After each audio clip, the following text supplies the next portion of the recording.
be sparking and rushing mad like inside the dark. Call me Bill Snatcher, just the brother for the rapture. I hang live, holding on strong, hard to capture. Extravagant, resurrect the track and it's militant. And I react like a convict and start killing. It's manifested. The gods work like appliances, dealing in my psyche.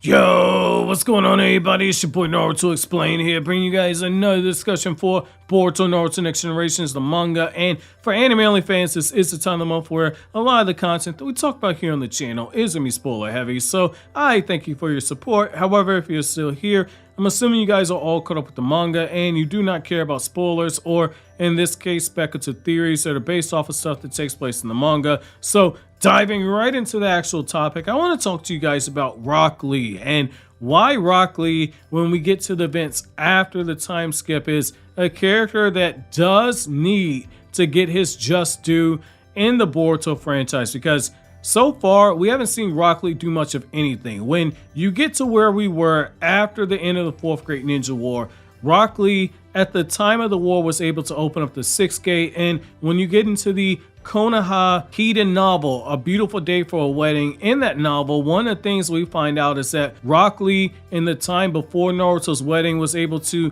progress up to the Seventh Gate. And when you get to, I believe, Boruto episode 70, it was stated that Rock Lee was a master of the 8 inner gates, which means that during the time since Naruto got married and when the Boruto Academy arc took place, Rock Lee was able to master the 8th gate. Well, since then, we've not seen Rock Lee have much of anything to do with any of the battles that took place in the Boruto movie novelization. It was stated by Gar that when they fought against Momoshiki, that he wanted Rock Lee to be one of the people that was there because Rock Lee would be a perfect matchup for Momoshiki because they had to use taijutsu. Well, I've already talked about why that was a missed opportunity, but in the time since then, we've had people like Delta show up, we've had Jigen show up, we've had Isshiki show up, and Rock Lee has been nowhere to be found. Now, I'm not saying that Rock Lee is as powerful as Naruto and Sasuke, but what I am saying is that if Rock Lee's base level was somewhat relative to base Naruto,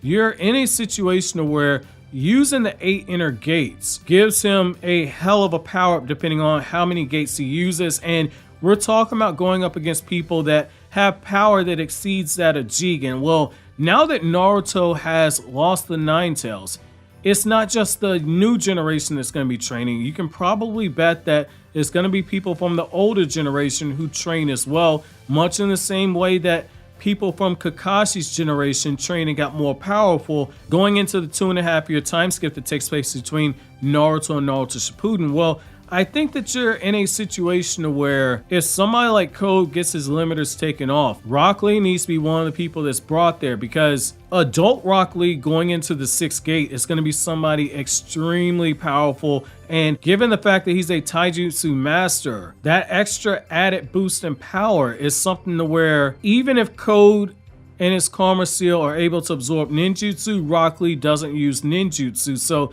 by default, he stands the best chance in fighting somebody like Code, who would be a problem for somebody like Naruto. This opens up the door for combination, coordination attacks between Naruto and Rock Lee against somebody like Code. I think that we need to see Rock Lee get his moment to shine.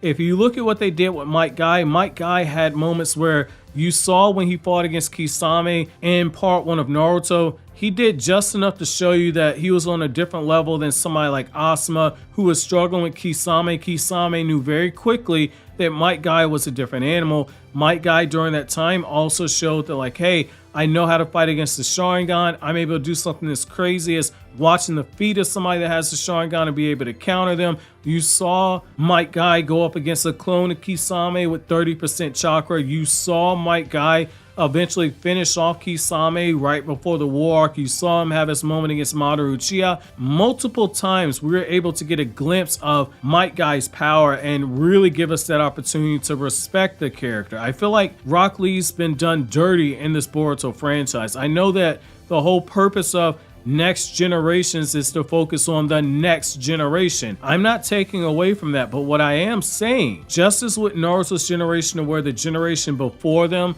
was carrying the burden, carrying the weight until the new generation was able to take their place, this older generation has to be afforded that opportunity as well. We've seen them go through their struggles, trials, and tribulations in the original Naruto franchise, but a lot of these characters now are parents. They have a lot riding on the safety of their children. They have a lot riding on preserving the peace that so many of them fought so hard to establish.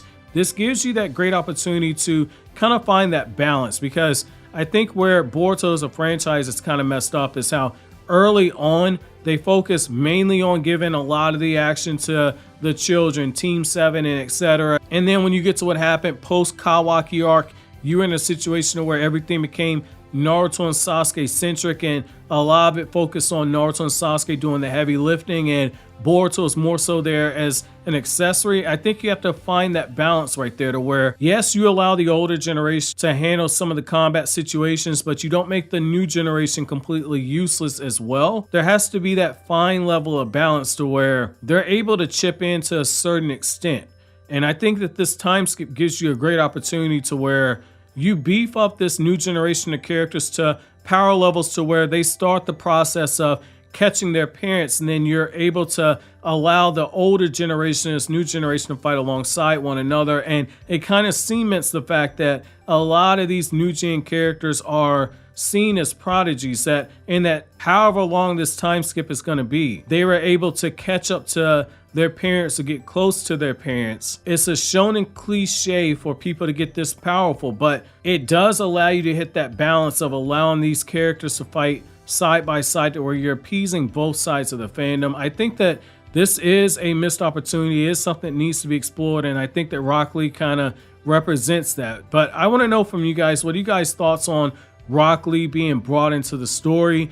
Do you think that Rock Lee should have been given a battle up to this point? Let me know down in the comment section below. But as always, guys, if you like anything I had to say, don't forget to comment, rate, subscribe, and share. Thank you so much for watching to the end. Have an awesome day, guys.